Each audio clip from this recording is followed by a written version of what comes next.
Level 1. The rookie gambler. You're at rock bottom, job gone. Your girl left with a big black nigga.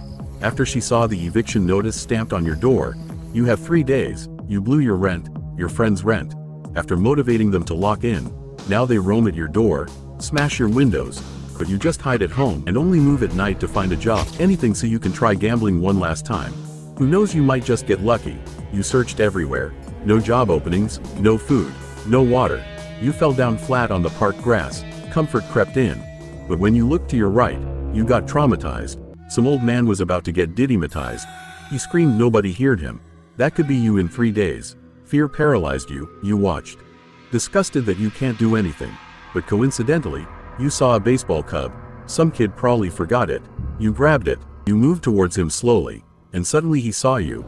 His eyes go wide. He tries to grab his gun. You panic. You jumped on him. He's fighting. He's stronger than you thought. He heads-butt you. Your bat fell down. You switched plan. You squeezed harder. He scratches you. Tried to poke your eyes. But you didn't let go. Panic flashes in his face. It turned red. It took 3 minutes. 3 long minutes that felt like hours. He eventually gives out. And you let go, fall backwards terrified. You can't believe what you've done. Then you hear it, sirens. They're far away, but it's getting louder. You've accepted your fate, life imprisonment. But suddenly the old man grabs you. That corner, he says. You both sprinted to the park borehole. He climbed. You followed fast, but almost slipped. He caught you. You made it up. They arrived. You watched from the top, panting, waiting. But they didn't spot you. You escaped. For now. Level 2. The pussy trader. You got touched. You woke up. A goth baddie you've never seen is in front of you. You panic. The old man runs in, smiles. Oh, you're awake. That's my daughter, he says. Then leads you into his library and thanks you for saving his life. But what about the bald guy, you ask? The old man didn't say he's fine, he only said he'll handle it. You don't understand what he means, but immediately after the question he started treating you like his son. Puts you on a $3,000 monthly allowance, so now you have capital to trade. More an elite sponsorship in the best school in the country. But after funding $1,000, before you could analyze and place a trade, she barges in again, drags you out, slaps you saying, who are you and what's your business with my father? You murmured, looked left and right, didn't know what to say. Tell me, she shouted. As she pressed her body on you against the wall, you panicked, push her away, and ran back inside your room and locked it like a pussy. She bangs back to back, then left. I guess my time here is limited, you think. So you placed a low-risk trade on gold, slept, woke up at 7 a.m. and it ran 100 pips overnight.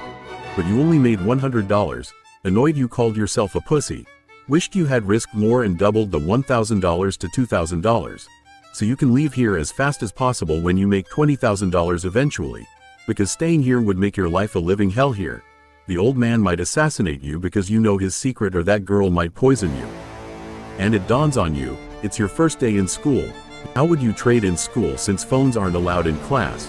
Man, this is bad. You're even almost running late. You stopped thinking and solved the first problem. You're running late.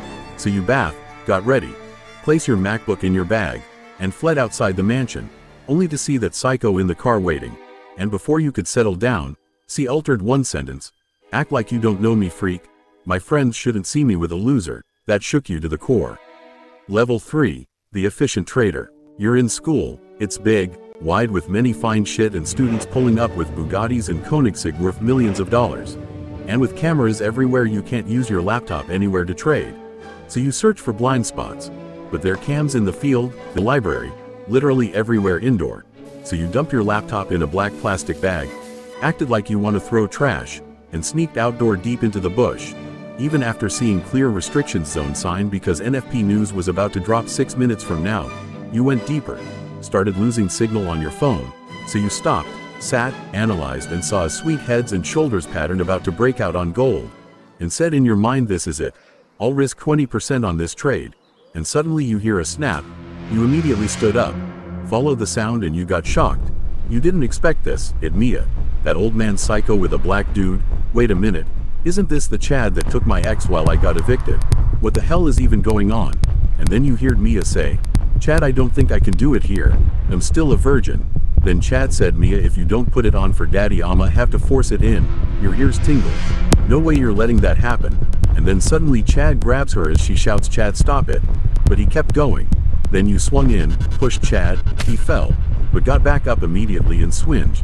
But you dodged as Mia shouts you guys should stop. But you guys didn't. Chad launches toward you like a sumo wrestler. You strengthened your legs on the ground. But he countered that by lifting you off the ground easy, because apparently Chad plays rugby, and is the captain of the school team.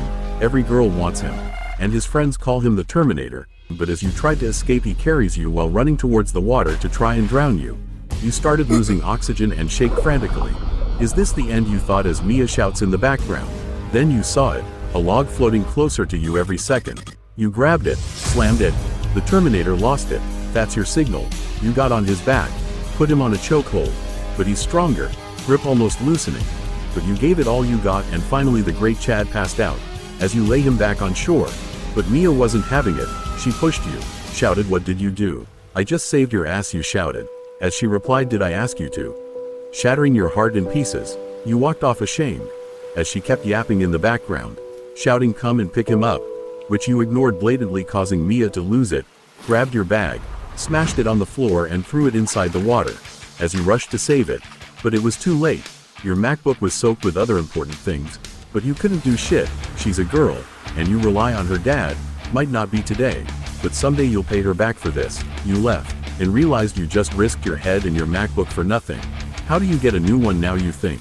"Man, I'm so dumb," you said. But your phone alarm rang. 1 minute remaining before NFP drops. Apparently your phone is still perfect because it was waterproof. You cleaned it, confirmed analysis, risked $500 on your 1,100 portfolio. And as you hit enter, your network glitches and disappeared. Oh my freaking god, not this, not now. And then you saw 3 security guards coming your way. You paused, hid. I guess Mia called them, and when they passed you ran back into class. Holy shit. I'm disappointed in you.